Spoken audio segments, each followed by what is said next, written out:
Koji su to simptomi, odnosno takozvane red flags ili ti crvene zastavice u partnerskom odnosu koje sugerišu da je partner narcis? Ja često ima to da se sad i googluje šta su sve red flagovi, to je dosta popularna tema oko narcisa i narcisoidnosti i biti u vezi sa jednom ili jednim. Ono što je glavno u stvari red flag jeste da kod narcisa sve ide brzo, sve ide intenzivno, sve ide jako i ne da vam prostora da malo osetite svoje telo, da malo svoju senzualnost, svoje emocije, svoju seksualnost, svoje instinkte, jer vam oni koriste da razumete šta se dešava.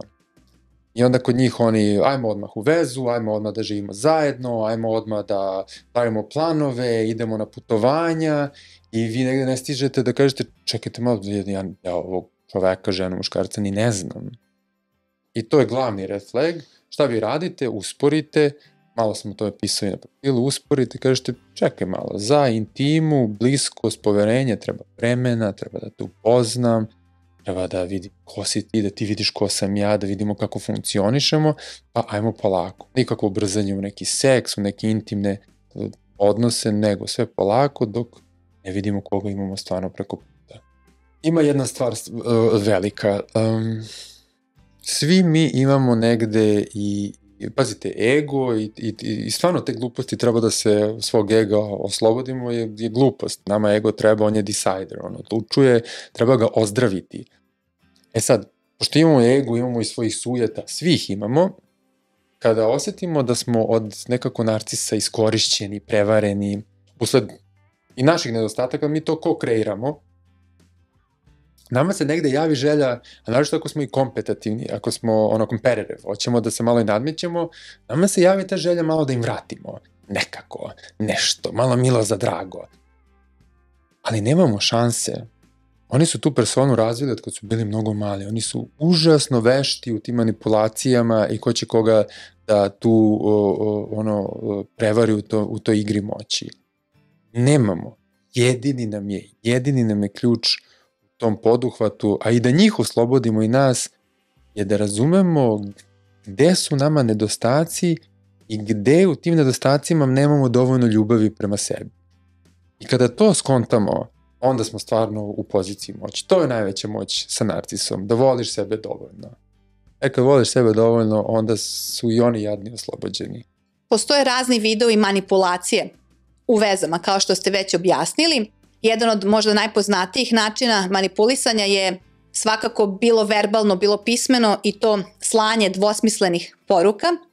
Da li možete da mi navedete primjer iz života kako bi to izgledalo? Jeste, to su takozvane double bind poruke u kojima govori jedno, šalje poruku nešto drugo. To je i pasivna agresija. Ima prvo vas recimo vidi se sa vama, kaže vam da ste lepi, kako lepo izgledate, super, lepo razgovara sa vama, vi se mnogo lepo osetite i pomislite, tamo sam ostvarila blisko sa ovim čovekom i jedva čekate da se čujete sutra i on vama kaže jedva čeka da se čujemo sutra i onda ga nema 3 dana.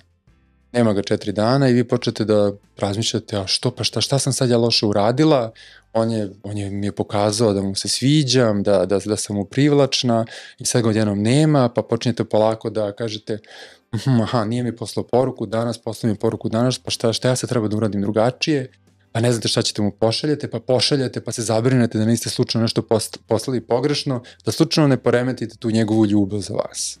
To je recimo jedan klasičan primjer.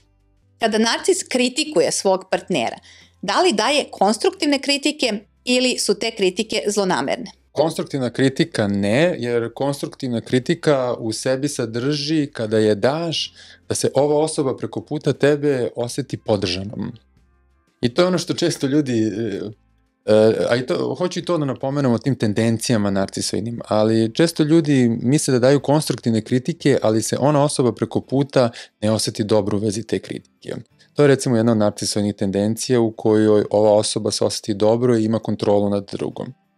Konstruktivna kritika koju da autentičan čovek, znači to je onaj čovjek koji ne guši svoje dete, kad je da ova osoba preko puta se oseti dobro, ali malo se osjeti da može to da usvoji i da ne usvoji. Kao neko malo dete koje kaže, pa čekaj, ne znam da ću ja da poštujem tu tvoju kritiku ili neću.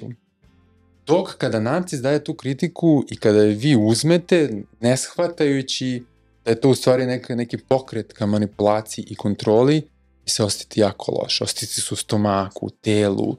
Posle tako nekog razgovora odete i onako možete da razumete šta se sad to desilo, pa se nekako kao da se čupate iz nekog bunara da bi izašli. To je razlika.